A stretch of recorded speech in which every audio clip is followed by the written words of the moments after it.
rato con nosotros, que va a ser de 1 hora.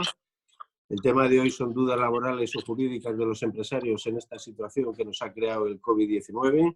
Lo primero es dar las gracias a la Fundación Pons, con María Jesús Magro, con Javier Cantera, que es el coordinador de la Mesa de Laboral y Empleo de Madrid Foro Empresarial, a Nobel Legal, a Miguel Ángel Herrera y a María Jesús Galeana, y desde luego a Ibercaja y a Foro de Recursos Humanos, que también nos acompañan.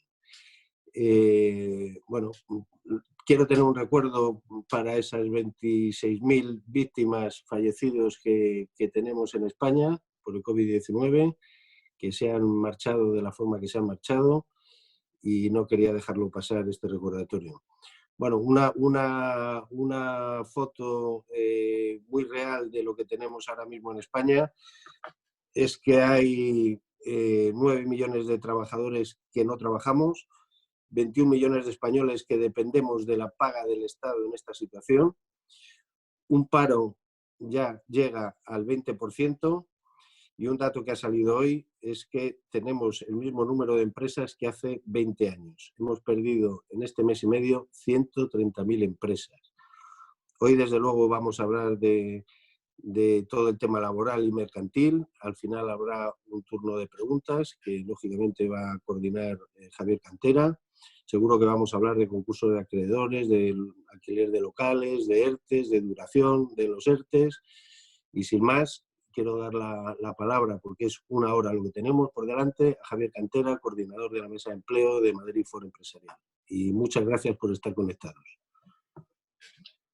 Javier, el turno es tuyo. Sí, pues muchísimas gracias, Hilario, por tus palabras, y precisamente porque en Madrid Foro Empresarial estamos siempre muy preocupados en este momento por intentar transmitir la mejor información y el mejor conocimiento que puedan tener todos y cada uno de los empresarios para poder claramente dar una respuesta efectiva y eficaz a este momento tan duro que nos toca vivir a los empresarios. Yo no quiero dejar la ocasión para reivindicar la figura del empresario. Los empresarios somos gente que claramente estamos apostando que en el futuro creemos que nuestra labor y nuestra función va a ser básica, y por eso estamos luchando para intentar tener las mejores condiciones competitivas y poder generar el mejor empleo posible. Pero para eso es importante que todas las dudas que tengamos y que tenemos desde el punto de vista jurídico y desde el punto de vista laboral nos queden muy aclaradas, porque tenemos que tener los empresarios una información muy cualificada para tomar decisiones lo más adecuadas posible. En ese sentido, este webinar lo que va a intentar con Miguel Ángel Herrera y con María Jesús Galeana es poder dar respuesta a muchas y cada una de las preguntas que podemos hacernos los empresarios. Desde hace una semana tenemos multitud de preguntas que vamos a ir dando paso poco a poco, que nos han ido haciendo, pero pueden hacer ustedes todas y cada una de las preguntas que consideren en la parte claramente de preguntas, para que según la vayamos viéndola podemos ir introduciéndolo en el debate que vamos a entrar. Yo, para empezar, y creo que lo más importante siempre son las preguntas genéricas para poder desarrollarlo, yo creo que a todos los empresarios, y una de las preguntas que tengo aquí delante, que nos han hecho con bastante repetición, es ¿qué va a pasar cuando finalice el ERTE? La viabilidad de la empresa en algunos casos va a ser imposible. Y vamos a tener dos cosas, muchos empresarios, a lo mejor meternos en procesos de despido o meternos en temas de proceso concursal. Entonces, en un principio vamos a ver, si queréis, la perspectiva laboral, aquellas personas que después del ERTE se tengan que meter en temas claramente de despido, y luego, cuando ya no hay más remedio, nos tengamos que meter en el proceso concursal. Si te parece, María Jesús, empiezas tú comentando un poco cómo se pueden hacer un proceso de despido después de los ERTES. Hola, buenas tardes y muchas gracias a todos. Gracias, Javier. A ver, la preocupación es general, sobre todo porque, bueno, pues ahora llega la etapa post-COVID y, bueno, pues son muchas las dudas que se plantean. También yo creo que todavía es mucho el camino que nos queda por recorrer, tanto a nivel empresarial, a nivel empresa, como también a nivel legislativo, ¿no? Los despidos están bastante limitados. Bueno, de hecho, se publicó que durante el estado de alarma no caben los despidos derivados de COVID, ¿no? Sí caben los despidos o extinciones que puedan ser por otras causas, pero bueno, muchas veces también la prueba es tan compleja que bueno, pues a veces es complicado demostrar, ¿no? que el origen no viene a ser del COVID, pero sí es verdad que hay empresas que a lo mejor ya venían antes de esta situación arrastrando unos problemas económicos o de otra índole que no tienen relación con el COVID y en ese caso sí cabría la posibilidad de realizar despidos no vinculados a esta medida, a estas medidas extraordinarias. Una vez finalicen los ERTEs, pues a ver, yo el otro día, bueno, no sé si en algo de lo que escribí, hablando de la desescalada, ¿no? Yo pienso que las empresas están ahora mismo en un momento fundamental a nivel estratégico. O sea, las empresas, no sé si voy a contestar luego a lo mejor a otras preguntas, pero sí que es verdad que en la desescalada una cosa es la legalidad que aborda los casos generales y otra cosa es el caso concreto de cada empresa. O sea, lógicamente la ley tiene que abordar las generalidades, las fases, la 0, la 1, la 2, ir, digamos, levantando el veto a esas actividades que sumió en la suspensión o en el cese en el estado de alarma, pero sí que es verdad que cada empresa conoce o cada empresario conoce su negocio, su actividad. Entonces, los tiempos los tiene que medir con independencia de las fases y de los permisos, digamos, que da el gobierno, sí que tiene que medirlos un poco cada negocio con sus asesores, viendo la viabilidad de su negocio y de su empresa. Es decir, aquí sí que es verdad también que el gobierno va legislando un poco a salto de mata. Según se van produciendo las situaciones o nos las vamos encontrando, los problemas pues se van legislando, ¿no? Entonces, lo que en principio parecía que en el momento en el que se desafectase una actividad tenía que finalizar el ERTE motivado de esa desafección, pues bueno, ahí hubo un criterio aclaratorio diciendo que lógicamente, o sea, el sentido común ha de imponerse, ¿no? Entonces, primero los ERTEs nacieron mientras dure el estado de alarma. El estado de alarma tiene posibilidades de que se vaya prorrogando durante las fases de la desescalada y aparte de nacer con el tema de los ERTEs, creo que me he perdido ahora mismo por dónde iba. Bueno, lo que estaba diciendo, el ERTE mientras dure el estado de alarma, ¿vale? Pero eso no obsta para ir pensando ya en otras posibles medidas o en si tu negocio va a resistir estas limitaciones que está imponiendo en la desescalada. Es decir, hay bares que ya lo han dicho, el sector de hostelería, que ya ha comentado, bueno, pues que abrir con un 30% de aforo, pues que es inviable. Desafectar a trabajadores en cuanto se desafectan del ERTE ya tiene que asumir el empresario, tiene que asumir ya los costes tanto de seguridad social como salariales. Con lo cual, bueno, sí que es verdad que estos criterios que han aclarado el tema de bueno, poder desafectar de forma parcial y de forma progresiva a los trabajadores que están en el ERTE. Entonces, no es necesario ni incorporar a todos de golpe, ni siquiera incorporarlos con carácter permanente, sino que pueden sacarlos o desafectarlos del ERTE y volver a afectarlos al ERTE, ¿no?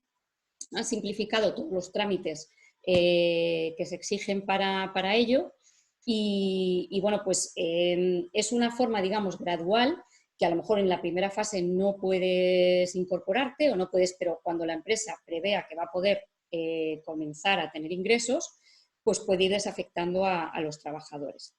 Por otra parte, sabiendo que el ERTE por fuerza mayor sí que es verdad que va a estar condicionado o está condicionado al estado de alarma,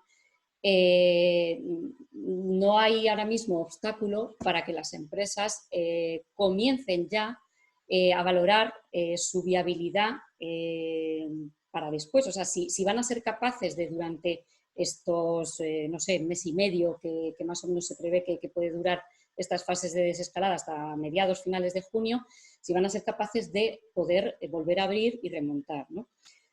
Si ven que lo van a tener difícil y que deben continuar con medidas más allá de lo que va a suponer el estado de alarma, pienso que es el momento que tienen las empresas ahora de empezar a negociar otro tipo de ERTE, que no es el ERTE por causas de fuerza mayor.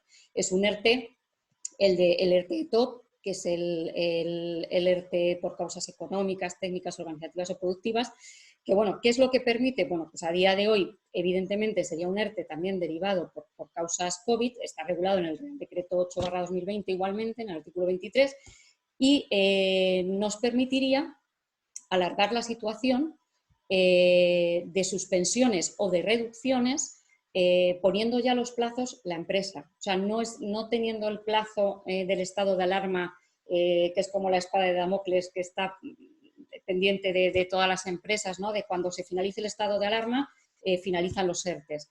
En el ERTE top, bueno, pues ya la empresa también, pues evidentemente tiene, ya cabe, o sea, ya entra una negociación con los trabajadores o con los sindicatos más representativos o con una comisión ad hoc, o sea, como regula el artículo 23, pero ahí la empresa sí que ya, bueno, pues puede hacer un proyecto de viabilidad y puede ir haciendo unos tiempos diferentes a la desescalada para conseguir la viabilidad. María Jesús, una pregunta que también nos hacen mucho. Ese famoso compromiso que decían que durante 6 meses después del ERTE no se podía despedir a nadie, ha sido matizado. Yo creo que sería interesante para los empresarios que nos contaras cómo ha sido o cómo es verdaderamente ese compromiso adquirido por el ERTE. A ver, el compromiso de la disposición adicional sexta que preveía el Real Decreto, en principio, bueno, fue un compromiso que no sabíamos exactamente a qué se estaba refiriendo, ¿no? Cuando se lanzó, porque no se dijo ni consecuencias, ni se habló de exactamente qué tipo de compromiso, ni si afectaba a los trabajadores del ERTE, a los que no estaban en el ERTE. A ver, estábamos un poco todos expectantes. Entonces, luego ha habido una aclaración a mediados de abril, yo creo que hubo una aclaración por parte de la Dirección General de Trabajo, y bueno, pues sí que habla que tendrán que, primero, va a afectar, ese compromiso solamente afecta a los trabajadores incluidos en los ERTEs. Los trabajadores que no hayan sido incluidos están exentos de ese compromiso. Ese compromiso de mantenimiento de trabajo, en principio, pues suponer que, bueno, ¿cabe después hacer despidos? A ver, yo la seguridad completa o el sí absoluto no lo tengo. Sí que se podrían hacer extinciones, sí que caben diferentes tipos de extinciones de contratos sin romper el compromiso. Y los EREs, bueno, yo entiendo, depende de la situación de la empresa, depende de los requisitos que se planteen. Yo pienso que sí que pueden tener cierta salida de aquí a un futuro, más que nada por la situación en la que se van a encontrar.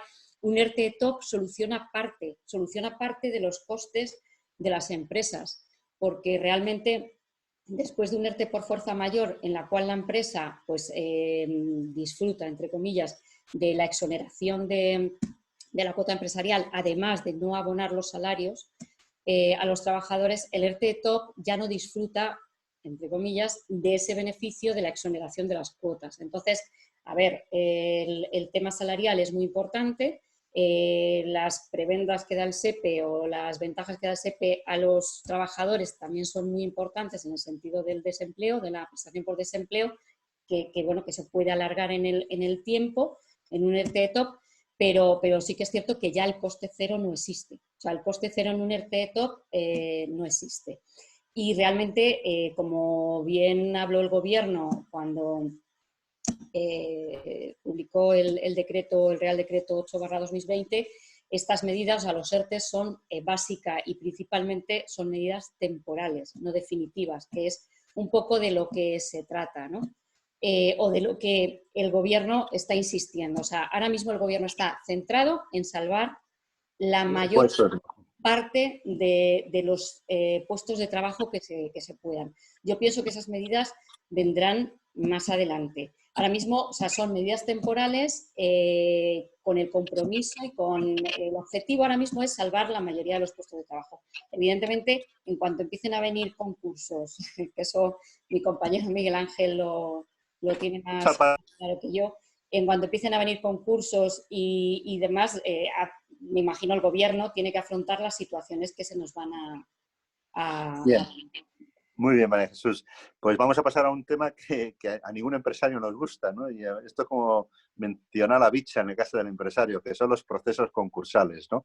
Pero como buenos empresarios previsores tenemos que saber cómo se inicia un proceso concursal después de esta situación de ERTE. Y para ahí tenemos a don Miguel Ángel Herrera para que nos conteste. Miguel Ángel. Hola, buenas tardes. Muchas gracias a todos los asistentes a la webinar de hoy. Bueno, pues el deudor o bueno, el empresario que bueno, se encuentra en una situación después de pasar esta situación extraordinaria de estado de alarma y todas las medidas que todo ello conlleva, pues bueno, va a tener que valorar no solamente que su empresa no sea viable, ¿no? Sino tendrá que ver si se encuentra o no en situación de insolvencia, que es lo que nos va a permitir el solicitar una declaración de concurso. O sea, no basta con que mi empresa no sea viable, sino que es necesario que mi activo no sea suficiente para hacer o afrontar el pasivo o deudas que tenga frente a mis acreedores. Y bueno, pues llegada a esa situación, ¿cuándo podríamos solicitar esa declaración concursal? Pues en principio el deudor o el empresario que se encuentre en situación de insolvencia lo va a poder hacer en cualquier momento. Lo puede hacer ahora estando vigente el estado de alarma y lo que sí podemos decir es que bueno, pues una de las novedades que se ha introducido como consecuencia de esta situación extraordinaria en la que nos encontramos fue la posibilidad o la modificación de los plazos que la ley concursal establece para solicitar el concurso. Actualmente, pues esa obligación la tiene el deudor en el plazo de 2 meses desde que conozca su situación de insolvencia. Ahora, pues como digo, el Real Decreto Ley de 16/2020 de 28 de abril lo que ha hecho es ampliar ese plazo. Nos va a dar un plazo hasta el 31 de diciembre de 2020 para poder solicitar una declaración de concurso. Hasta que no llegue esa fecha, aunque estemos en situación de insolvencia, no vamos a tener obligación de instar la declaración de concurso. Igualmente, cualquier acreedor que quiera instar esa declaración de concurso, aunque presente esa solicitud, no se va a admitir a trámite.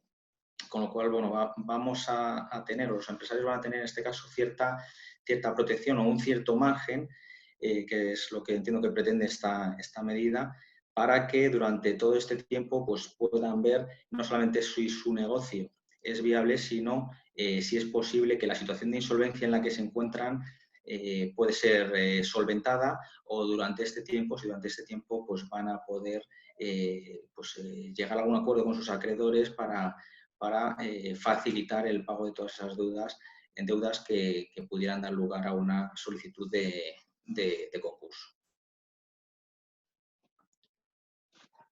En la misma situación, y siguiendo contigo, Miguel Ángel, gente que nos ha puesto una serie de preguntas está muy preocupado también con otro tipo del concurso, que son los concursos de acreedores.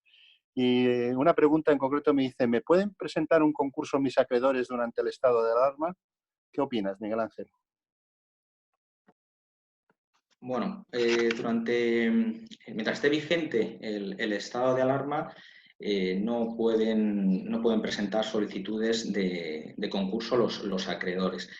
En este sentido, bueno, también comentar que esta modificación que ha introducido el Real Decreto Ley 16, al que me refería anteriormente, impone como novedad que los acreedores que puedan instar una declaración de concurso antes de el 31 de diciembre de 2020, esas solicitudes no se van a admitir a trámite. Y en caso de que nosotros, como deudor o aquella empresa que esté en situación de insolvencia y que presente una declaración de concurso antes del 31 de diciembre, aunque sea posterior a una solicitud de concurso que hubiese presentado un acreedor, siempre se va a tramitar con preferencia nuestra solicitud de concurso. Se le va a dar preferencia, en este caso, pues, a los concursos voluntarios antes que a los concursos necesarios, como medida también un poco de protección para las empresas que pudieran incurrir en una situación de insolvencia. Si quieres, María Jesús, hay también muchas preguntas sobre qué pasa durante el ERTE, que son muy interesantes, ¿no? Hay dos que yo quería hacerte a la vez, porque son dos preguntas que yo creo que preocupan mucho a los empresarios. Una de ellas es, mi empresa está en un ERTE, ¿puedo dar de alta a un trabajador media jornada y que la otra media jornada siga en el ERTE? Y una segunda, que también nos lo hacen muchos empresarios, es, en este caso, una persona dice, tengo 8 trabajadores en ERTE, ¿tengo que incorporarlos todos ese mismo día que pueda abrir o puedo no incorporar a todos a la vez? Sí, bueno, un poco me había anticipado ya en la anterior respuesta a la contestación de estas preguntas. A ver, sobre todo en la de tengo 8 trabajadores, si tengo que incorporarlos a todos a la vez. Si tiene posibilidad y su actividad va viento en popa, fantástico, pero lo normal es que no, porque la desafectación que se está produciendo ahora mismo es en la desescalada que se está produciendo ahora mismo, en la primera fase, en la 0 que estamos ahora mismo, hay muchos límites, muchas limitaciones. En la 1 todavía sigue habiendo límites. Entonces, es muy difícil que una empresa pueda abrir 100%. Con lo cual, por eso decía que la Dirección General de Trabajo aclaró que la incorporación de los trabajadores a la actividad, digamos, la reanudación de la actividad, no tiene por qué ser ni de todos los trabajadores al tiempo, ni siquiera a jornada completa. Y ahí contesto un poco también a la primera pregunta, ¿no? Sí es posible que un trabajador que se haya incluido en el ERTE con suspensión, es decir, con una reducción de jornada del 100%, pues se pueda desafectar de forma parcial. Se pueda desafectar trabajando 5 horas y pasa de un ERTE suspensivo a un ERTE de reducción de jornada. Todo esto requiere una serie de trámites con el SEPE y con la autoridad laboral, comunicando a la autoridad laboral y comunicando al SEPE para que bueno, el primero conozca la situación del ERTE que en su día bueno, pues se aprobó o se constató, y el segundo para que pueda gestionar de forma adecuada las prestaciones por desempleo y bueno, pues pasar a abonar el porcentaje que realmente esté reducido o esté afecto al ERTE. Otra de las preguntas, Miguel Ángel, a los empresarios, que es el famoso alquiler del local de negocio, ¿no? Aquí claramente hay muchas preguntas, ¿no? Pero si queréis voy a empezar por una que nos ha hecho digamos, en muchas ocasiones, que es que si el propietario de un local de negocio no acepta la solicitud de moratoria de pago de renta, ¿puede aplicar el importe de la fianza al pago de la renta? Vale, sí, pues en principio, con estas medidas de protección para los arrendatarios de locales de negocio que se introdujeron con el Real Decreto Ley de 15 de 23 de abril, pues en principio el acuerdo cuando el propietario, supongo que esta pregunta se refiere al propietario que no es un gran tenedor, sino el propietario que es una persona física que no tiene, o no es una empresa. Y en estos casos, el acuerdo, o sea, la posibilidad de llegar a un aplazamiento de esa renta o bien de pagar la fianza, siempre va a requerir que haya un acuerdo con el propietario. En estos casos, si no hay un acuerdo, el Real Decreto Ley nos habla de la posibilidad de aplicar la fianza, siempre el Real Decreto Ley nos habla de esa posibilidad cuando es en el marco de un acuerdo con el propietario. Por tanto, entiendo yo que a falta de acuerdo, si el propietario se opone, no será posible de motu propio aplicar el importe de la fianza al pago de la renta. En ese mismo sentido, con alquiler de local de negocios, Miguel Ángel, también alguna gente nos ha preguntado que si se puede incluir en la moratoria, en el pago de la renta del local, del negocio, mensualidades anteriores a la aprobación de estas medidas. ¿Qué opinas? Gracias. No, en principio la respuesta tiene que ser que no, porque bueno, la norma no tiene carácter retroactivo, a no ser que se diga lo contrario, en este caso no se indica nada al respecto, con lo cual hay que incluir únicamente en el acuerdo todas aquellas rentas que sean posteriores a la entrada en vigor de estas medidas. No obstante, bueno, si siempre respetando la libre voluntad de las partes, si llegan a un acuerdo en ese sentido porque hubiese rentas anteriores pendientes de pago, pues entiendo que no habría ningún problema, pero en virtud de estas medidas, exigirlo no sería posible. Hay otra pregunta en el tema de los ERTEs que yo creo que es muy interesante que veamos, ¿no?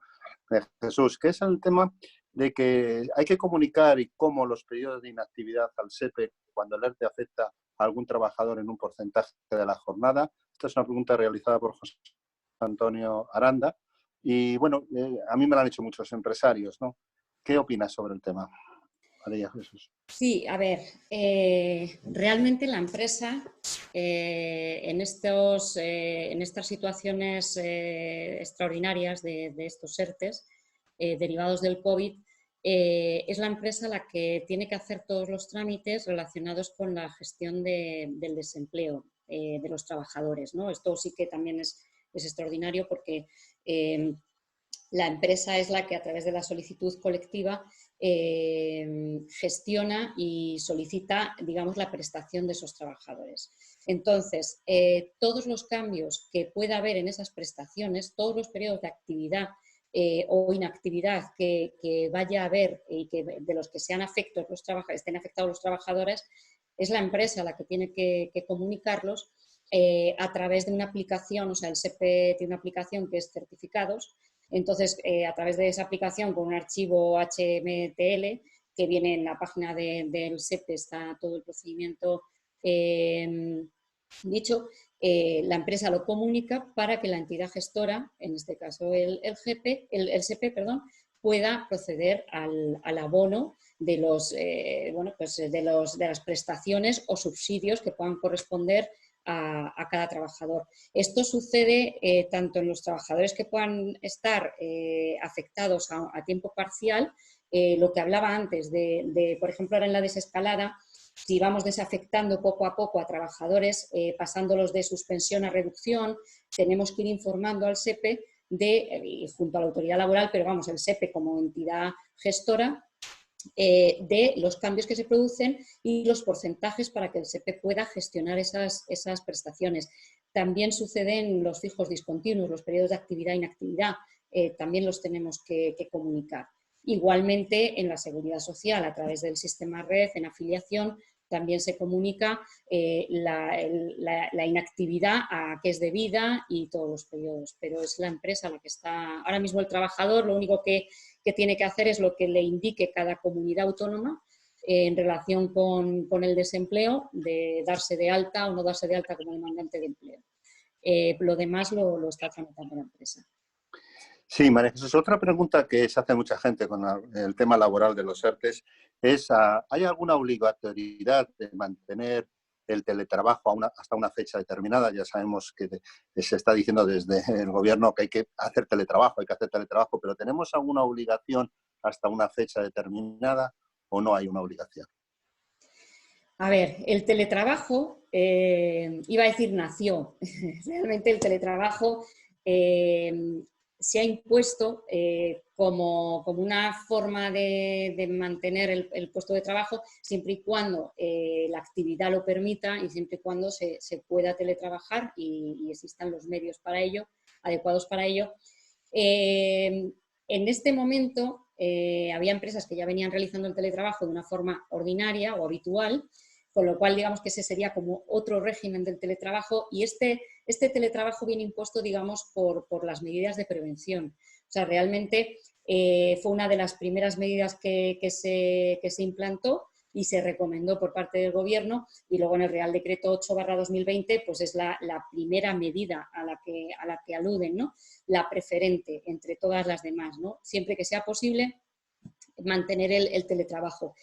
En este caso digo que ha sido impuesto porque viene más de una medida sanitaria y preventiva para bueno, pues, no contagiarnos ni los trabajadores ni posibles clientes y bueno, pues sí que es cierto que lo normal, o sea, el gobierno sí que estaba hablando de exigirlo y demás. De momento lo que se ha regulado es preferencia, o sea, sigue siendo, tiene un valor preferente el teletrabajo, se pide que se prorrogue más allá del estado de alarma, se hablaba de que 2 meses, pero bueno, realmente ahora mismo una exigencia, o sea, exigencia de que esa prórroga vaya a existir del teletrabajo no existe como tal.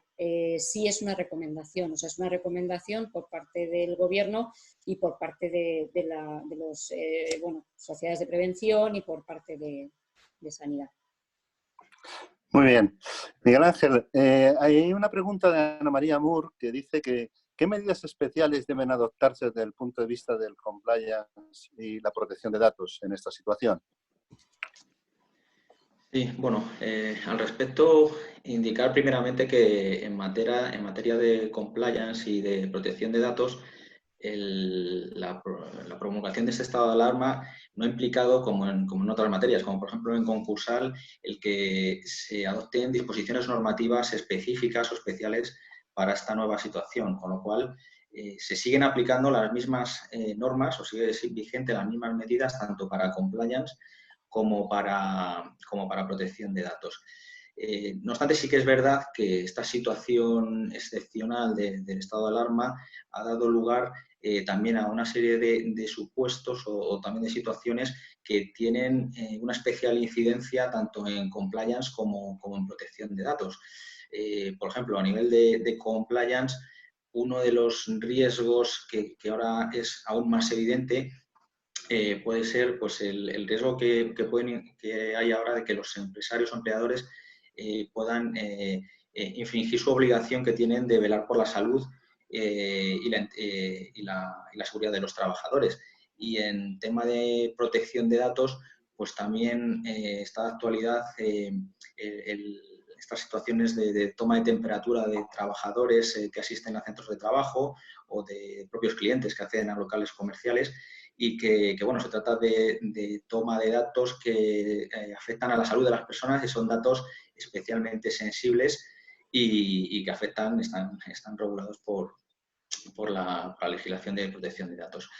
Entonces, bueno, en principio siguen vigentes las mismas medidas que estaban vigentes antes del estado de alarma, pero sí es verdad que contestando a la pregunta no se puede dar una contestación genérica para todas las empresas, todos los negocios, sino que las medidas, tanto en compliance como en protección de datos, pues tienen que ser unas medidas ajustadas a las características o a la actividad propia de ese negocio, de esa empresa, por lo cual, bueno, mi recomendación es pedir siempre el asesoramiento de un experto en compliance o en protección de datos para ver si esas medidas que se están adoptando en estos tiempos pues, requieren de que se complementen con otro tipo de medidas o si son adecuadas, etcétera, etcétera.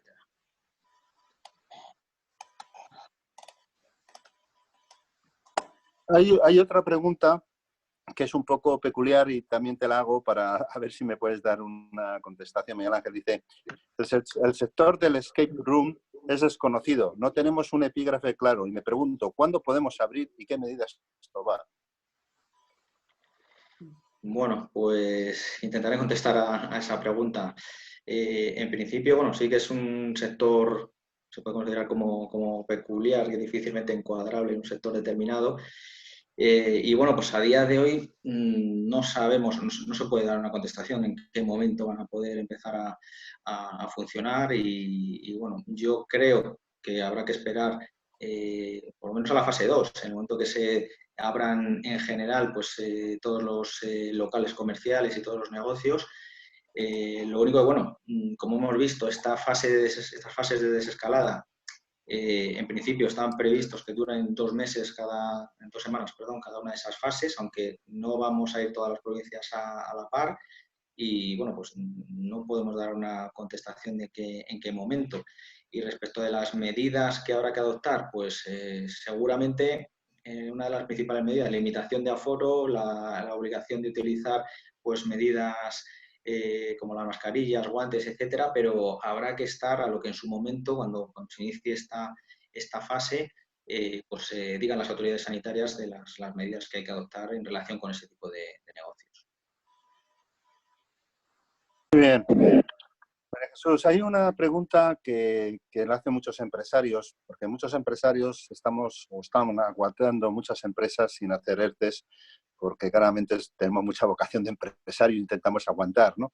Pero hay otros que dicen, hay empresas o actividades que pueden desescalar los ERTEs parciales según necesidades por el incremento de negocio y se van a poder acoger a nuevos ERTEs con las mismas condiciones empresas que hasta ahora no hayan hecho un uso de esa herramienta aguantando al máximo a su plantilla, pero que ya se vean abocados a pedirlos. Esta es la situación que nos comentan. ¿Cuál es tu opinión, María? Sí, pues, a ver, más que mi opinión, yo puedo decir que a día de hoy hemos presentado un ERTE por fuerza mayor, o a día de ayer se presentó un ERTE por fuerza mayor de uno de nuestros clientes, ¿no? Entonces, a ver, el hecho de estar en el estado de alarma con todas las limitaciones y restricciones que esto está suponiendo, no significa que a todas las empresas igual, a ver, es que cada empresa luego tiene su casuística y es un mundo, ¿no? Pero que no significa que todas las empresas les haya afectado de la misma manera ni al mismo tiempo. Igual que tampoco la desescalada va a ser para todas de la misma manera ni al mismo tiempo. Hablabais antes, bueno, esto es un inciso, pero hablabais antes de lo del escape room, ¿no? De esos negocios, ¿cuántos escape room hay? Pues en los últimos años, muchos. Habrá escape room que tengan unos metros determinados de local, habrá escape room que el juego sea en cabinas individuales, habrá escape room que sea en cuartos pequeños. Entonces, dependiendo del negocio, pues así será también su vuelta a la actividad más fácil o menos fácil, con más restricciones o con menos restricciones dentro de las restricciones generales que supone. ¿Plantear un ERTE? Pues, a ver, lo que hay que estar es ahora a la realidad del negocio, por qué ha sucedido, por qué hasta el momento no han tenido necesidad de plantearlo. Hay muchas empresas que no es que no hayan tenido necesidad, ojo, sino que lo que ha pasado es que a lo mejor pensaban que esto iba a ser más rápido, que iba a durar menos y que, bueno, que al principio pues se han hecho cargo de han mandado a la gente a su casa y, bueno, pues o bien negociando vacaciones con los trabajadores, bien negociando permisos retribuidos o con el permiso retribuido recuperable que decretó el gobierno. O sea, han tomado una serie de medidas pensando que esto iba a ser bueno, pues más corto. Y llega un momento en el que ya se tienen que plantear, como decía también Miguel Ángel con los concursos, ya no su viabilidad, sino su solvencia. Entonces, hay negocios que tienen más o menos colchón y pueden permitir más o menos tiempo, pero si esto ven que la desescalada va a ser larga y va a ser costoso volver a reanudar la actividad como antes, pues se lo tiene que plantear. Entonces, bueno, pues lo importante es justificar bien la medida, posibilidad, mientras esté en vigor el estado de alarma, hay posibilidad de presentar ERTE, ya sean de fuerza mayor, ya sean ERTEs por causas de TOC. Entonces, bueno, lo que sí que hay que justificar es bien la memoria, cuándo se produce el hecho causante y, bueno, pues presentarlo y esperar, si es por fuerza mayor, esperar la constatación en algún caso de la autoridad laboral. Sí que es verdad que hablando ahora de desescalada y hablando ahora de retorno, pues el hacer un ERTE por causas de fuerza mayor, pues puede sonar un poco, pero sí que es verdad y tenemos que recordar que los ERTEs por causa de fuerza mayor tienen carácter retroactivo. Entonces, a lo mejor es gente que lleva realmente o efectivamente suspendidos o reducidos de su actividad desde hace 15 días o 20 días antes de que empezase el proceso de desescalada. Entonces, bueno, lo único, yo sí aconsejo que escuchar las razones, ver si les encaja o se ajusta más un ERTE por causa SETOC en vez del ERTE por fuerza mayor y ver un poco en función de la tipología del negocio, de la viabilidad, de muchos factores, incluso viendo las fases de la desescalada, cómo les puede afectar, pues tomar una decisión y tramitarlo especificando sobre todo en la memoria o en el informe bueno, pues los motivos que dan lugar al ERTE.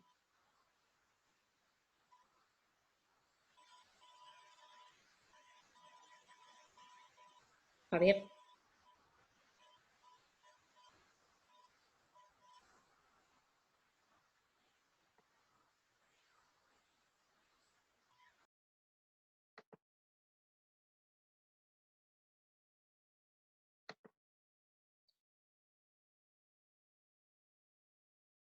Javier, me parece que se nos ha quedado colgado o algo, ¿no? Hilario, tenemos aquí una pregunta que nos hace Berciano Morales. Pues venga, adelante. Si te parece, va dirigida a María, creo. Se pregunta si es obligatorio hacer los test COVID por parte de la empresa antes de empezar a trabajar o debe hacerlo el trabajador por su cuenta. Está silenciada, María.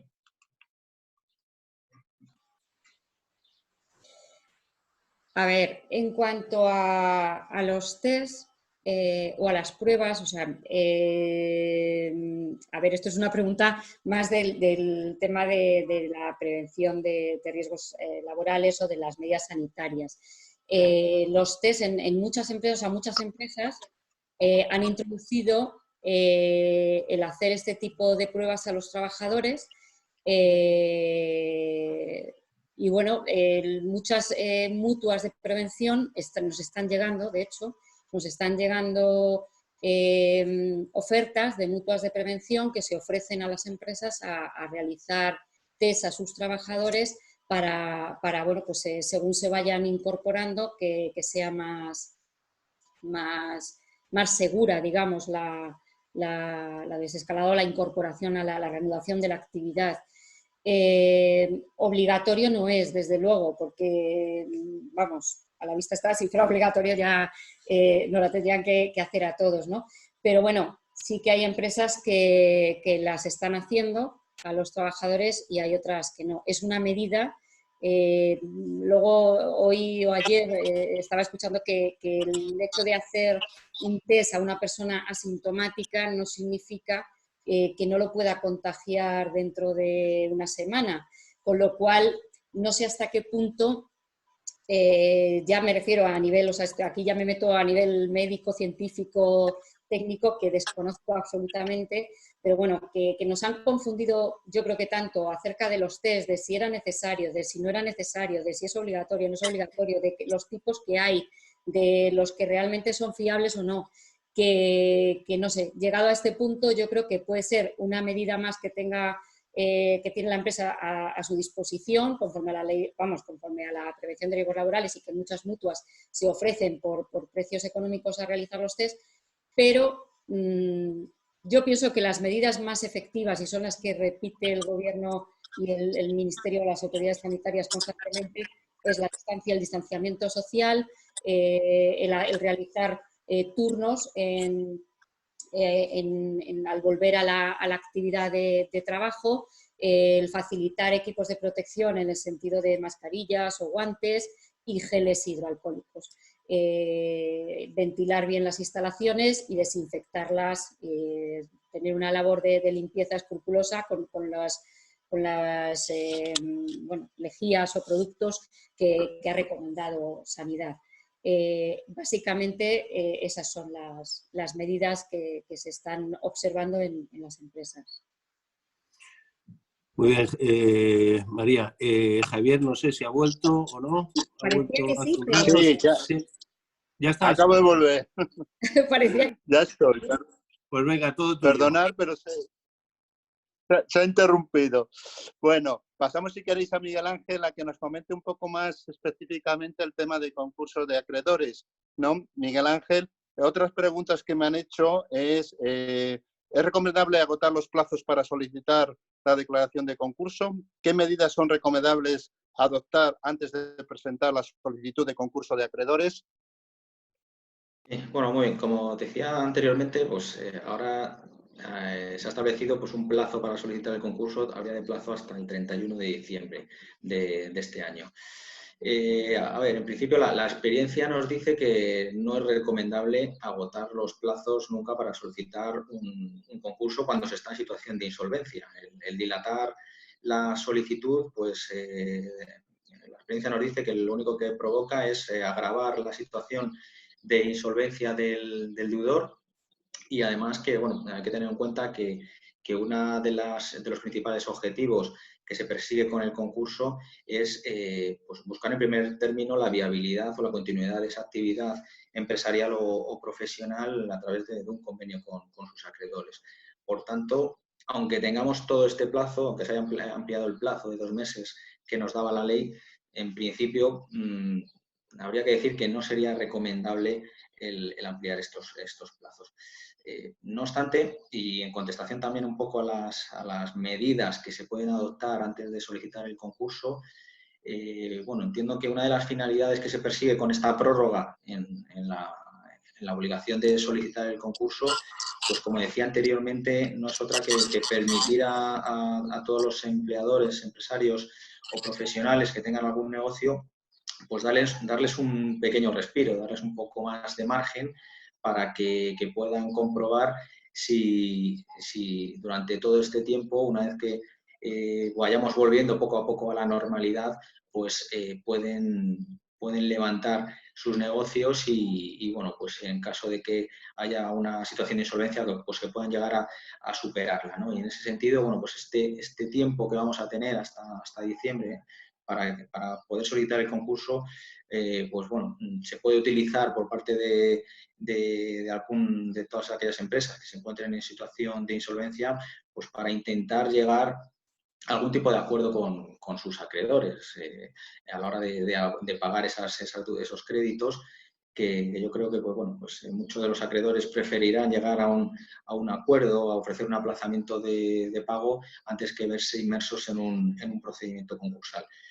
Y, bueno, todo esto es independiente también de las propias posibilidades que nos ofrece la ley concursal, ya que se puede acudir también, antes de solicitar el concurso, a la figura del preconcurso, es decir, comunicar al juzgado cuando estemos ante una situación de insolvencia presente o inminente, pues se puede comunicar al juzgado que se inician negociaciones con los acreedores, bien para llegar a un acuerdo extrajudicial de pagos o bien para homologar un acuerdo o llegar a un acuerdo de refinanciación con los acreedores o incluso para tratar de negociar una propuesta anticipada de convenio antes de presentar esa solicitud de concurso. Pero bueno, en definitiva, estas medidas yo creo que las tenemos que buscar el equilibrio, ¿no? Entre no tardar mucho en solicitar el concurso y luego pues darnos un pequeño margen para ver si podemos salir de esa situación de insolvencia.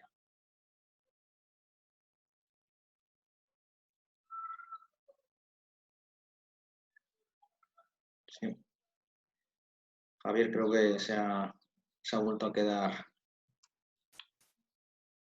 Y Hilario, si quieres, tenemos aquí una pregunta de Flor Berzanos. Adelante, Juan. Comenta, es un tema laboral, María. Pregunta si que una vez que finalice el ERTE, puede dar 15 días de vacaciones a los empleados incluidos en el mismo. No sé si se refiere, entiendo, en el ERTE, no lo sé. Literalmente dice, una vez finalice el ERTE, ¿puedo dar 15 días de vacaciones a los empleados incluidos en el mismo? En el ERTE, entiendo. A ver, volvemos un poco las vacaciones al inicio de los ERTEs y de esta situación. Se habló mucho ya sobre el tema de las vacaciones, ¿no? A ver, la regulación de las vacaciones está como ha estado siempre. Digamos que las vacaciones han de cogerse o planificarse de mutuo acuerdo entre empresa y trabajador, por un lado, y por otro lado, pues con una antelación de 2 meses, ¿no? Mínimo una antelación de 2 meses de esas vacaciones.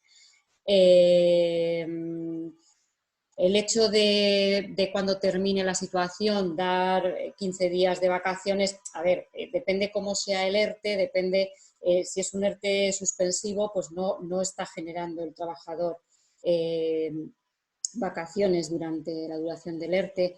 Si es de reducción de jornada, en su parte proporcional.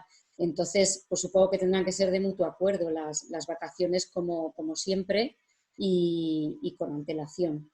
O sea, si trabajador y empresa, hombre, ya en el momento en el que vamos a y que no coincida, obviamente, si estamos ahora mismo iniciando la actividad, pues bueno, dependiendo, a lo mejor no tiene para la total actividad en el periodo estival, que es cuando suelen a lo mejor los trabajadores en ese momento cogerse las vacaciones, pues bueno, pues lo puede negociar con los trabajadores y de aquí a 2 meses planificar vacaciones para el personal.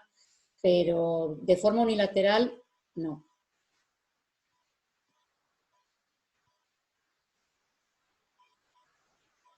Javier no está, ¿no? Javier, yo creo que cuando le toca se desconecta. Se congela. Bueno, Juan, ¿tienes más preguntas?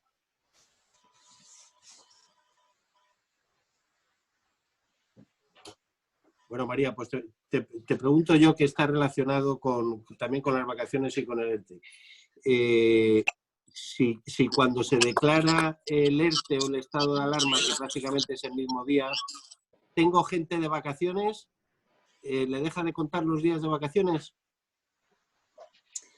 A ver, esto supongo que se tiene que asimilar, o sea, esta casuística. A ver, nosotros a mí no lo hemos visto demasiado porque realmente las fechas en las que se han producido no eran fechas muy propicias de vacaciones, a mediados de marzo, una cosa así. Pero bueno, me imagino, o sea, el tratamiento a seguir será como en el caso de las incapacidades temporales.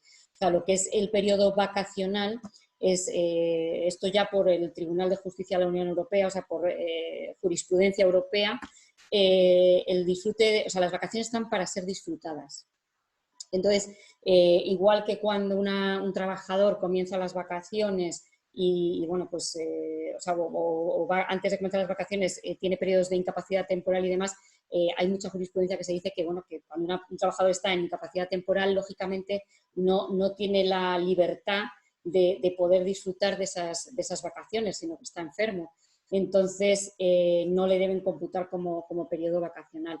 Pues en este sentido entiendo de la misma manera, que debe abordarse de la misma manera. Cuando un trabajador si está disfrutando vacaciones y terminaban la semana que viene y te incluyen en un ERTE y empiezas a tener una suspensión, realmente tu contrato se suspende, pero no por vacaciones, sino se suspende porque pasas a formar parte del ERTE y bueno, pues esas vacaciones las podrá tomar en otro momento.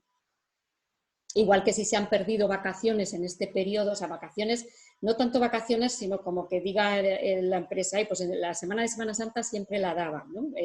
No solamente jueves y viernes santo, sino que era costumbre en la empresa dar lunes, martes y miércoles, no por convenio, no tal. Bueno, pues si ha pillado lo que ha pillado y se han perdido, se han perdido. O sea, digamos que eso tampoco podría ser luego en ese sentido recuperable, porque no serían vacaciones como tal, sino una concesión o sería por medio de convenio. Pero lo que son un periodo vacacional, pues entiendo que es, o sea, el trabajador realmente no está disfrutando en ese momento, no puede disfrutar de la vacación. Vale, gracias. Javier. Ya estoy. Está claro, ¿eh? Sí. No me da. Espera a ver ahora. Ahora, venga. A ver si salta. ¿Me escucháis ahora? Perfectamente. Sí. Bueno, yo ya que quedan pocos minutos, voy simplemente a deciros, a ver, imaginaros que Madrid Foro Empresarial puede tener la posibilidad de que Madrid Foro Empresarial pueda legislar cosas diferentes, influir mucho en el gobierno para cambiar leyes tanto en la parte laboral como en la parte, digamos, de mercantil o jurídica. ¿Qué petición nos haríais a nosotros para que podamos influir en el gobierno o cualquier otra instancia para mejorar las condiciones que hay en este momento, tanto de punto de vista laboral como de punto de vista mercantil? Cualquiera de los dos, Miguel Ángel. Yo desde mi punto, perdona, Sí. desde mi punto de vista, no sé, yo sí pediría un poco más de previsión y planificación. Tenemos los reales decretos, nos llueven casi todos los días, junto con la aclaración, con los criterios de la Dirección General de Trabajo, mucha contradicción en algunos casos, indefinición, inseguridad jurídica en definitiva, ¿no? Entonces, sí pediría previsión, planificación. Todos estamos viendo lo que va a pasar, entonces vamos a ponerle ya un poquito de freno y de contención a lo que se nos viene encima, ¿no? Con sentido común. Vamos a lo mejor a desvincular los ERTEs del estado de alarma. Vamos a hacer algún tipo de bueno, pues, no sé si bonificaciones o extender un poco más allá esas ayudas, porque claro, mientras esté el estado de alarma están las restricciones, con lo cual estamos condenados un poco a no poder reanudar la actividad.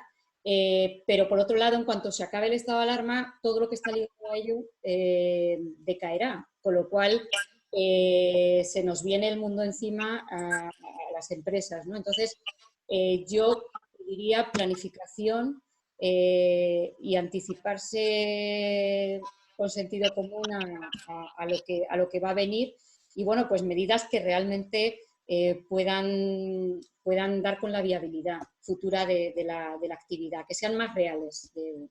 Y bueno, pues bien explicado, así puede ser. Gracias. Miguel Ángel.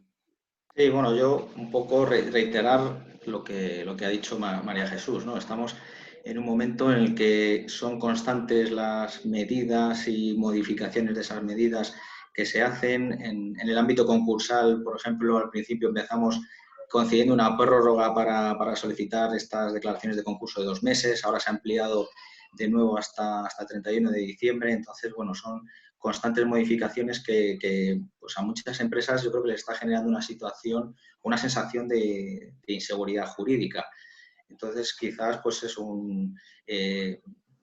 complicado, ¿no? Porque, claro, son los acontecimientos se van surgiendo, es una situación totalmente excepcional que nunca se había dado, casi nadie se esperaba y bueno, pues entiendo también que es complicado legislar un poco a matacaballo y bueno, pues un poco sería el tratar, o mi propuesta sería el tratar de repensar un poco más todas las medidas que se van adoptando prácticamente pues todas las semanas. Yo, Javier, si me dejas hacer también la carta a los Reyes, yo solo una medida, que es, desde luego, como ha dicho María, el que los ERTEs lleguen hasta final de año. Yo sí estoy convencido que a partir de fin de año empezaremos a ver la luz. Y ningún empresario tiene ningún interés en echar a ningún trabajador. Lo que intentamos es, oiga, un ERTE es duro, tal, cobra el 70%, pero es mejor cobrar el 70% que no nada. Entonces, sí pediría flexibilizar esos ERTEs hasta fin de año, que estoy seguro que a partir de ahí veríamos la luz. Y reconocer una cosa, que además todos hablamos de ERTE y de ICO, y desde luego son 2 medidas que si no se hubieran tomado estaríamos todos muertos. Hay que reconocer que esas 2 medidas se pueden pulir, se pueden mejorar. Ha habido mucha burocracia, ha habido mucho un paso para adelante y 2 para atrás y luego otros 2 para adelante. Pero son 2 medidas que yo creo que van a salvar muchas empresas y hay que reconocerlo, los ERTEs y los ICO. Y las 2 cosas hay que flexibilizarlas y mejorarlas, pero creo que ha sido 2 medidas muy, muy, muy positivas que si no las hubiéramos tenido estaríamos muertos. Bueno, pues hemos llegado al final, a las 18 horas que van a ser dentro de poco. deciros que por parte de Madrid Foro Empresarial es un privilegio haber estado con la Fundación Pons y con todos y cada uno de vosotros que habéis participado. He dado respuesta a más de 20 preguntas. Yo he estado un poco como Guadiana, he entrado y he salido por problemas y dificultades, pero tengo un presidente que me ha cubrido, digamos, de cualquier momento, lo cual es un privilegio. Y nada, deciros simplemente que, bueno, que los empresarios en Madrid Foro Empresarial estamos encantados de participar con toda la sociedad civil en este proceso de renacimiento, que lo vamos a hacer y que tenemos mucha seguridad en la ciudadanía y claramente en la sociedad civil española, en la cual Madrid Foro Empresarial es uno de sus ejemplos que intentamos hacer. Muchísimas gracias a todos y cada uno. Muchísimas gracias.